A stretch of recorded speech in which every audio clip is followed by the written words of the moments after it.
منبر جهانی. خدایا دین تو توحید و سنت که خالص باشد از هر شرک و بدعت، نشاید جز به آستان تو سجده، نزیبد جز بر تو اشک ذلت. پیام دین حق از تاج منبر بیفشاند جهانی بذر شوکت. شکست هر بت و هر بت نمایی نماد عزت دین است و دولت. پیام دین حق از تاج منبر بیفشاند جهانی بذر شوکت. بسم الله الرحمن الرحيم. الحمد لله رب العالمين، والصلاة والسلام على محمد وعلى آله الطيبين والطاهرين وعلى صحبه الأخيار أجمعين ومن تبعهم بإحسان إلى يوم الدين. اما بعد، بینندگان عزیز و محترم، سلام الله علیکم.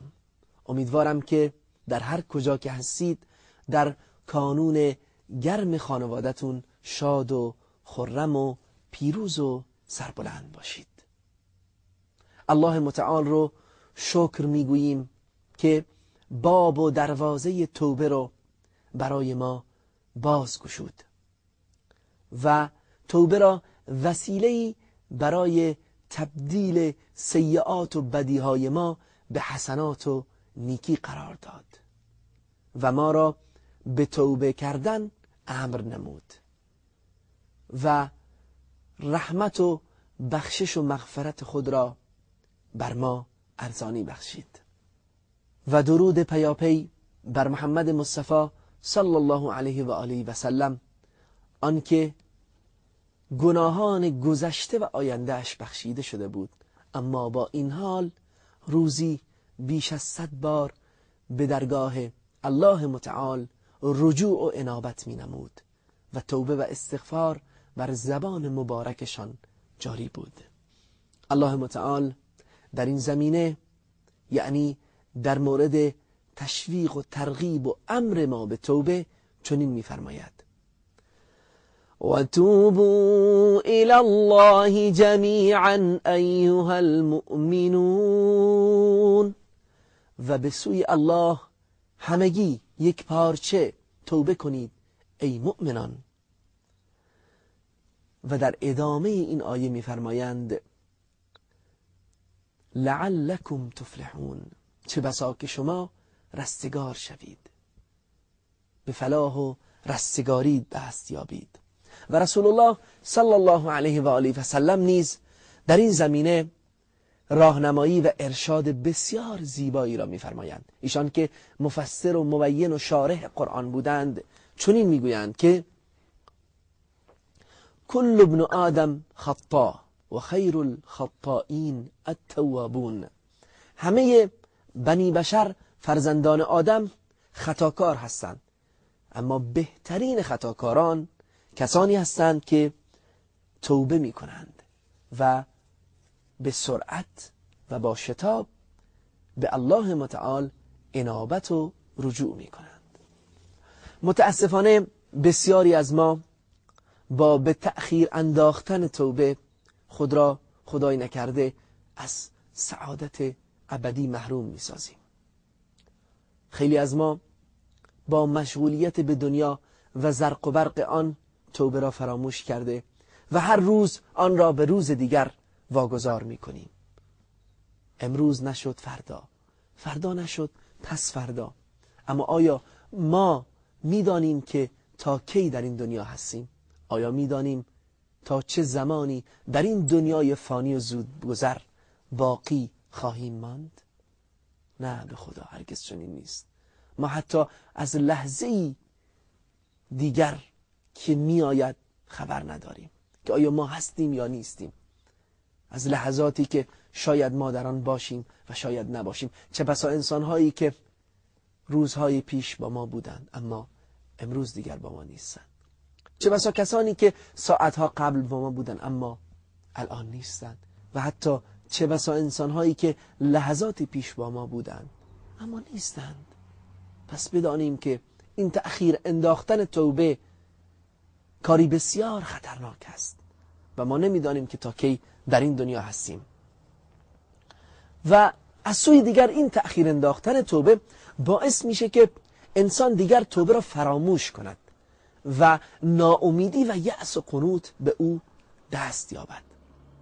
چه بسا انسان وقتی که در گناه و معصیت غوطه ور شد و توبه را به روز دیگر و ماه دیگر و سال دیگر واگذار کرد، دیگر از توبه و از بخشش الله و از زدن باب توبه و رحمت الله ناامید می‌گردد و میگوید من که دیگر این همه گناه کرده ام و معاصی و گناهان من آنقدر زیاد است که الله مرا نمیبخشد.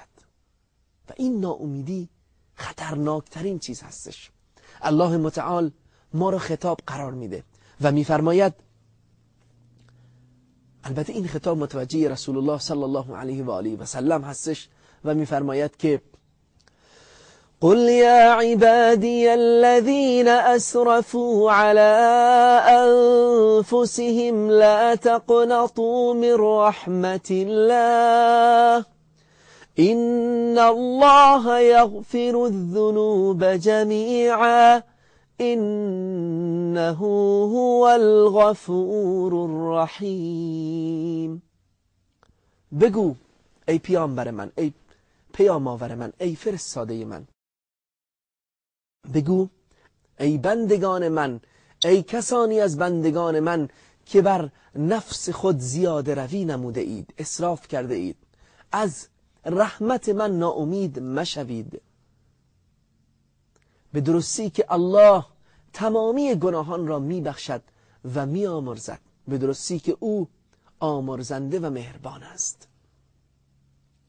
و چیزی که الله متعال از ما میخواهد توبه نصوح است، توبه بدون بازگشت، توبه خالصانه، توبه که بازگشتی دیگر در آن نیست، توبه‌ای که انسان را از تمامی گناهان پاک می‌گرداند، توبه‌ای که باعث می‌شود گناهان ما به نیکی‌ها تبدیل گردد. الله متعال می‌فرمایند یا ایها الذین آمنوا توبوا الی الله توبة نصوحا، ای کسانی که ایمان آورده اید توبه بکنید به سوی الله، باز بگردید، انابت کنید به سوی او، توبه نصوح، توبه خالصانه و بدون بازگشت و مقبول درگاه الله. ابو موسی اشعری رضی الله عنه، صحابی جلیل القدر رسول الله صلی الله علیه و آله و سلم، میفرمایند که رسول الله صلی الله علیه و آله و سلم فرمودند ان الله یبسط یده باللیل لیتوب مسیء النهار و یبسط یده بالنهار لیتوب مسیء اللیل حتی تطلع الشمس من مغربها. به درستی که الله دستهای خود را در شب باز می کند و می گشاید تا اینکه گناهکار روز توبه بکند و دستهای خود را در روز می گشاید و باز می کند تا اینکه گناهکار شب توبه کند، تا اینکه خورشید از مغرب خود طلوع کند، یعنی تا وقتی که قیامت فرا رسد. یعنی در توبه و باب توبه و دروازه توبه تا زمانی که قیامت برقرار شود باز خواهد بود. تا قبل از قیام قیامت، روز رستاخیز، دروازه توبه باز و گشوده است. پس هرگز ناامید نگردیم، هرگز از زیادی گناهان خود ناامید و مایوس نشویم، ولو اینکه گناهان ما مانند کف دریا باشد. رسول الله صلی الله علیه و آله و سلم در حدیث قدسی که از پروردگار عالمیان نقل می کند می فرماید یا ابن آدم لو بلغت ذنوبك عنان السماء ثم استغفرتني لغفرت لك ولا ابالی. ای بنی آدم، اگر گناهان تو به سقف آسمان برسد و سپس تو طلب استغفار و بخشش از من بکنی، تو را میبخشم و هیچ ابایی ندارم، هیچ پروایی ندارم، زیرا او ارحم الراحمین است، زیرا او رب العالمین است، زیرا او خالق الاجمعین است. پس فراموش نکنیم که ما در این دنیا مهمان هستیم و مهمان نیز مسئولیت خود و کار خود را خوب می‌داند. سعدی شیرازی رحمت الله علیه می‌فرماید: ایها الناس، جهان جای تناسایی نیست، مرد دانا به جهان داشتن ارزانی نیست، خفتگان را خبر از زمزمه مرغ سحر، حیوان را خبر از عالم انسانی نیست. کسی که خفته است، کسی که از حقیقت این دنیا و این هستی بیخبر است، هرگز نمیداند که آن مؤمن خداجوی در صبحگاه و سحرگاه چگونه راز نیاز الله متعال را می کند. پس به خود آییم و خود را از زمره موحدان و مؤمنان و تائبان گردانیم تا که سعادت دنیا و آخرت را از آن خود سازیم. قبل از این که برنامه رو به پایان برسونم، فقط به شروط توبه اشاره مختصری می کنم. علما برای قبولی توبه 4 شرط رو تعیین کردند که این شروط از آیات و احادیث گرفته شده است.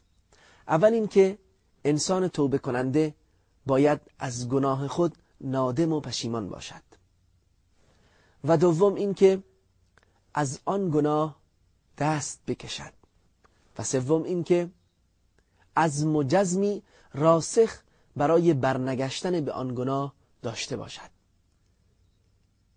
و عزم و جزمی راستین و محکم برای اینکه به آن گناه و معصیت بار دیگر برنگردد. و چهارمین شرط که تنها مختص کسانی است که حق بندگان را مورد تعدی و تجاوز قرار دادند، یعنی اینکه کسی که به دیگری ظلم کرده، حق کسی را غصب کرده، مال دیگری را به ناحق خورده است، باید آن حق را به حقدار بازگرداند، باید مال آن شخص را به وی بازگرداند. اگر تهمتی به کسی زده است، باید از او طلب حلالیت و عفو و بخشش کند. اگر غیبتی کرده است، باید از او طلب عفو و بخشش و گذشت نماید. و اما اگر این حق از حقوق الله متعال هست، همین 3 شرط اول که ذکر شد کافی است. بله عزیزان، بار دیگر خود و شما را به توبه و بازگشت به الله متعال دعوت می کنم. همانطور که شاعر می گوید: بازا بازا هر آنچه هستی بازا، گر گبر و یهود و بت پرستی بازا، این درگه ما درگه نومیدی نیست، 100 بار اگر توبه شکستی بازا. و السلام علیکم و رحمت الله و برکاته. خدایا دین تو توحید و سنت که خالص باشد از هر شرک و بدعت، نشاید جز به آستان تو سجده، نزیبد جز بر تو اشک ذلت. پیام دین حق از تاج منبر بیفشاند جهانی بذر شوکت، شکست هر بت و هر بت نمایی، نماد عزت دین است و دولت.